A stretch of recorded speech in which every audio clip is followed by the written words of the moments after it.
Uno, queridos patitos, un día como hoy, pero el 24 de octubre de 1947, una fecha como otra cualquiera, pero ya había pasado el discurso de Fulton, Missouri, y el telegrama largo.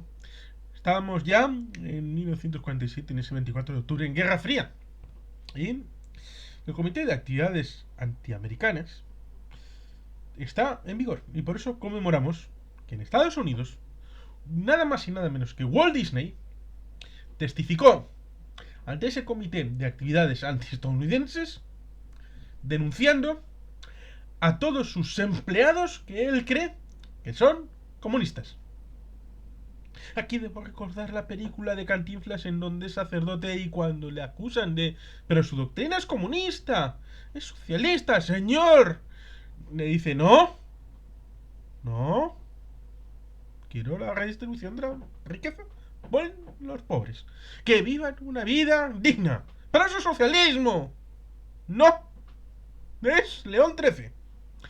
Es la doctrina social de la Iglesia. Es Rerum Novarum. Es el origen de la democracia cristiana. Y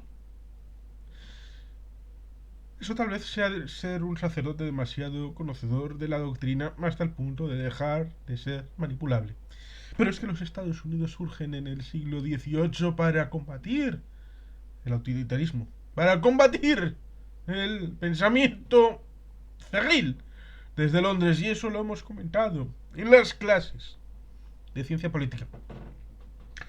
Y mi amigo Jorge Dorta establece la idea de que el liberalismo clásico surge de la confrontación con la monarquía, con la aristocracia, de confrontación con aquellos que tienen el poder, con aquellos que son centralistas, jacobinos, unitaristas, aquellos que quieren la eliminación de la pluralidad.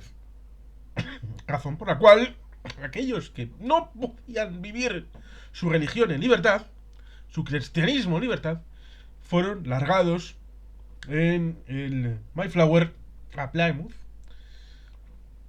en los Estados Unidos. Es decir, de Centro Europa también, de antiguos cristianos que no podían vivir esa cristiandad, fueron largados. Lo mismo que antiguos hugonotes llegaron a Sudáfrica.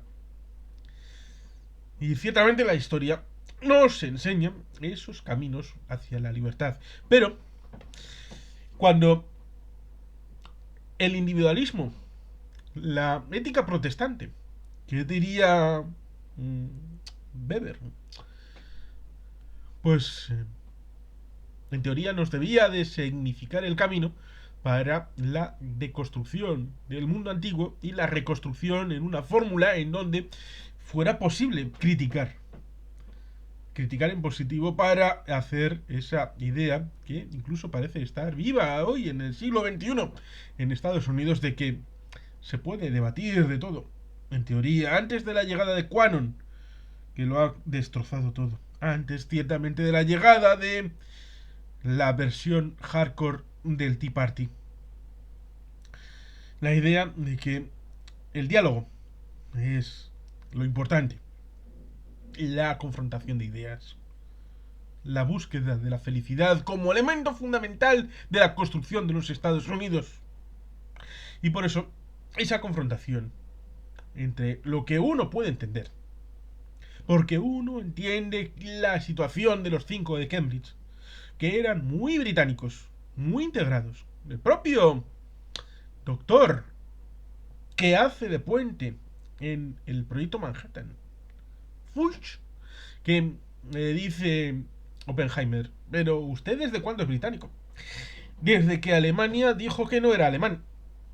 Pero había alguna razón de fondo para que dejara de ser alemán, porque igual él dejó de ser alemán voluntariamente, porque la Rote Capelle era en el alma su verdadera patria. La Capilla Roja, la Orquesta Roja. La idea, ciertamente, de la contradicción primaria y secundaria, pero con otra vertiente, no territorial, sino más bien espiritual. La idea que le lleva a Kim Philby, a los 5 de Cambridge, a militar en la consecución de información para la Unión Soviética como la patria de los trabajadores. La idea de que es posible debilitar a la propia patria con intereses geopolíticos para que esa debilidad sea aprovechada en los juegos de equilibrios de poder para que otro pueda cambiar el sistema político interno. Hasta el punto de que cuando llega el año 89, 90, 91, 92, en los comienzos de la campaña para la reelección de George Herbert Walker Bush, el padre de George Walker Bush, en ese segundo mandato que nunca fue, del año 93 al 97, confrontado con un gobernador de Arkansas que tenía ese lema de "es la economía, estúpido", porque si hubiera habido la elección en vez de en octubre-noviembre del 92, en octubre-noviembre del 91, da igual que hubieran puesto a Kennedy, a Abraham Lincoln, da igual. Habría ganado el señor presidente Bush. Pero, al haber esa demora de la victoria y el reflujo de la victoria sobre Saddam Hussein en Irak, pues ciertamente en el 92 la crisis económica, el recuerdo de pero este presidente es el que tenía esta receta económica y esta es la situación que tenemos. Por lo tanto, hubo ese elemento de decalaje en donde la ciudadanía se lo pensó mejor. Los Estados Unidos tienen un debate político desde el siglo XVIII socializado. Lo mismo que la idea de la medicina socializada que denuncia el señor Bush y que trató de asumir de la incorporación de un servicio público de sanidad Hillary Rodham Clinton, la mujer del señor Bill Clinton. Pero el senador Moynihan de Nueva York trató de templar gaitas, pero acabó cargándose el proyecto y la cosa no salió del todo bien. Esa lucha por lo distinto, esa lucha en teoría por algo diferente, se vio conceptualizado como si fuera comunismo. Como si el ser revoltoso, el ser inquieto, fuera equivalente a ser un traidor a la patria. Y eso, evidentemente, cuando uno visualiza una forma de ser estadounidense con que todo lo demás es ser antipatriota, pues ciertamente está radicalizando y petrificando una identidad. Y eso significa la exclusión de aquellos que no son vistos como patriotas. Por eso resulta increíble el hecho de la confrontación como anti-estadounidenses, aquellos que querían en los años 90 y luego el Obamacare, que es algo más limitadito, en el comienzo del siglo XXI, después de la elección, por supuesto, en 2008 de Barack Hussein Obama. Es una situación complicada en la que surge esta situación. Muchos en Hollywood eran inquietos y al ser inquietos tenían ideas de izquierdas.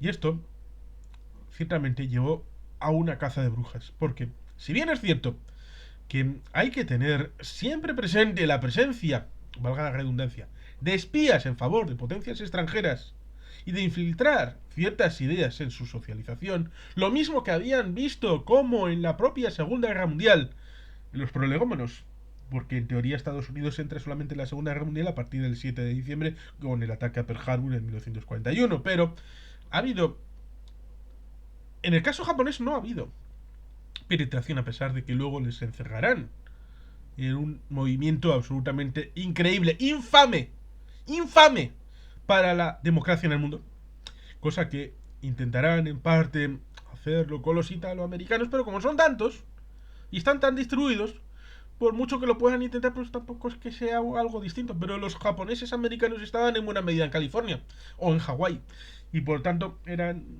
menos, más manejables, y cuando los alistan los llevan precisamente a Italia a combatir en el suelo europeo.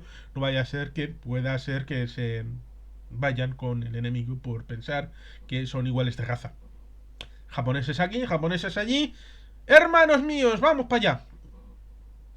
Ese miedo siempre estuvo latente y fue uno de los mayores elementos de contrariedad de la política de Franklin Delano Roosevelt. Pero dejando de lado ese asunto, llevarlo hasta cierto elemento de aquellos que no me gustan, poder meterlos en el juego de que es que en realidad son filocomunistas. Así que vamos a hacer la lista negra. A estos no les vamos a dar trabajo, a estos los vamos a expulsar del país, a estos no les renovamos la tarjeta verde, a estos les hacemos consecuencias, consecuencias, consecuencias. En vez de, por ejemplo, en el comienzo de en la posguerra, de la Primera Guerra Mundial, en 1919, 1920, que hubo ataques anarquistas en Estados Unidos. Ya lo había habido antes. Muchos primeros ministros en Europa, muchos presidentes, incluso reyes, sufrieron ataques de anarquistas. Hubo una oleada, una fiebre anarquista, con bombazos, ya sea en el liceo, en Barcelona, si no recuerdo mal, con la bomba desde la parte de arriba hacia la platea, o era desde da igual, no pasa nada.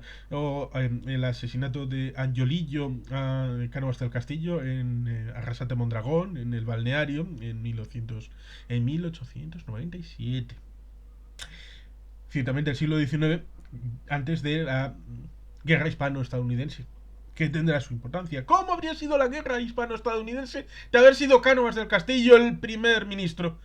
Alguien ciertamente le dijo que podían los cubanos cambiar la situación si asesinaban a Cánovas.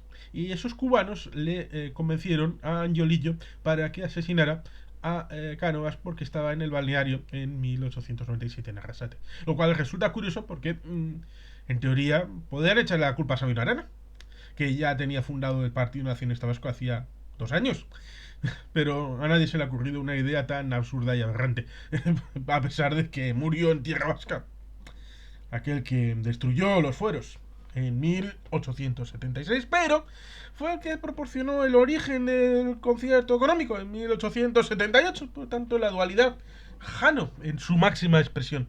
Y por supuesto, el asesinato de McKinley, el presidente que luego daría lugar a la presidencia de Teddy Roosevelt, de Theodore Roosevelt, cuya cara fue liberada del ostracismo y fue llevada a la luz con la interpretación de Robin Williams en Noche en el Museo.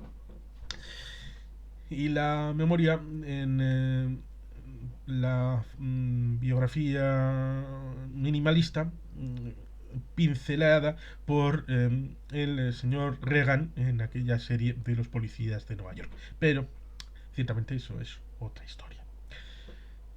Hollywood vivió malos tiempos, muy malos tiempos.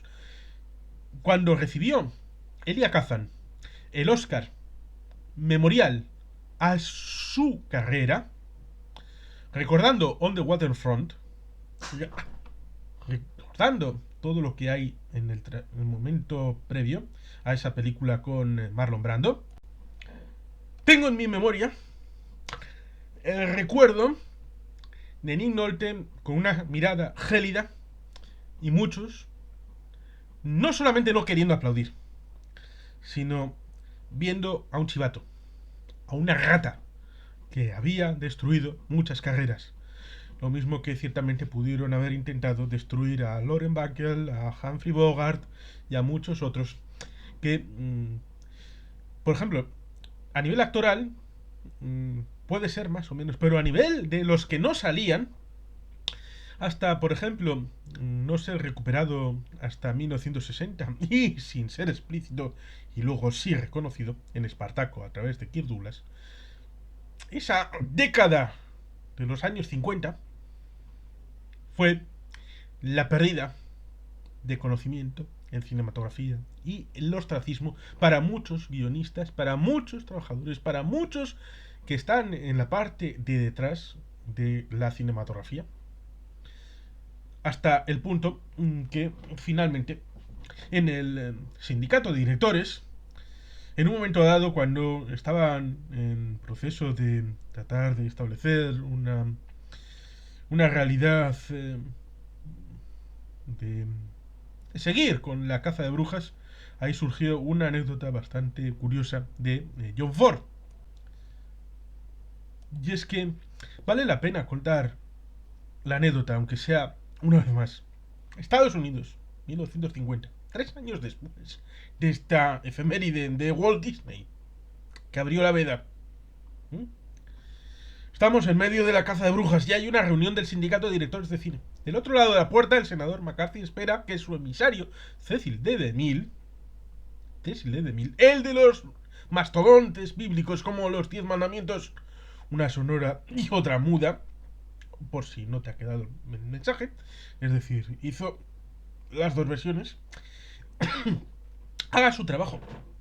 Se trata de entregar vivo y enfardado al presidente de la entidad, Joseph Mankiewicz, el autor de La Malvada, sospechado de comunista.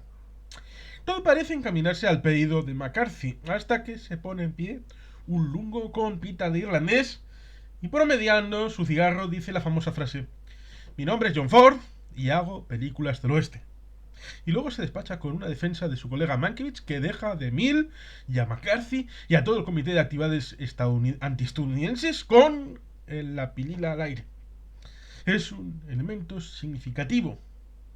Significativo porque quiso poner fin a la caza de brujas, pero más allá del hecho de la caza en sí, que cuando llegó a un determinado momento la caza de brujas en el propio Pentágono y decir que hay soldados de alto grado, de alta graduación en el Pentágono que son comunistas incluso en grado de general, entonces ya la cosa fue a mayores y ya la cosa terminó por estallar y ser puesto en la picota el propio McCarthy y terminar con las actividades del comité antiamericano, porque lo antiamericano es en realidad buscar chivos expiatorios, llevar hasta el último término el hecho de las purgas que solo en las dictaduras son viables. Stalin morirá con una especialmente dolorosa por antisemita, la de los médicos, que en esa deliciosa película de la muerte de Stalin ciertamente lleva a que tenga que buscar médicos en Moscú porque Stalin está malito y no saben ni quieren tocarle ni con un palo, porque si se recupera, a ver qué nos puede hacer a todos los demás. Y esa dualidad de Beria, de cuando estaba malito y se moría, dándole patadas y diciéndole y cuando recuperaba un poquito, ay, padecito, y tocando la mano, ay, qué bien, bueno, esa esquizofrenia, pero es propia de las dictaduras. Y Estados Unidos es una democracia y tenía que ejercer de tal, y por eso son manchas en la trayectoria insigne de la democracia en el mundo, de faros de libertad en Occidente, en el ámbito de lo que hizo con los japoneses y de lo que hizo en el Comité de Actividades Antiestadounidenses. Y hubo comités ciertamente especiales como ese que vio a Walt Disney tratar de expurgar sus propios pecados a través de la gente que le caía mal y que era levantisca y que tal vez estaba sindicada y que tal vez estaba unida para la defensa de sus derechos laborales y que ciertamente eso tal vez molesta al jefe. Pero en eso, si tienes problemas, compra Emoal. Compra Emoal. No digas que son antiestadounidenses porque son ciudadanos y son gente que paga sus impuestos y que tiene derecho a pensar lo que quiera y que tiene derecho a actuar en su libertad, en esa libertad por la que se crean los Estados Unidos, la Declaración de Independencia, la Constitución de los Estados Unidos. Era un país de libertad. Esto va en contra de los Estados Unidos y de sus principios más sagrados. Por eso son manchas que merecen ser tratadas, explicadas.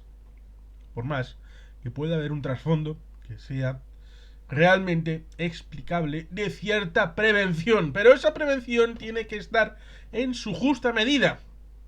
Cosa que en principio no tiene equivalente en otros países del ámbito occidental que también fueron permeables a la visita de espionaje para capturar espías en la población local, que fueron espías directamente para tratar de obtener secretos de Estado. Esto pasó en países de Europa Occidental, pero en principio el único que vio hacer una visión omnicomprensiva y desde la Cámara del Senado es decir, de la Cámara Legislativa, desde el ámbito del poder del Estado, el único en donde se vio una actividad de esta manera fue en los Estados Unidos de América.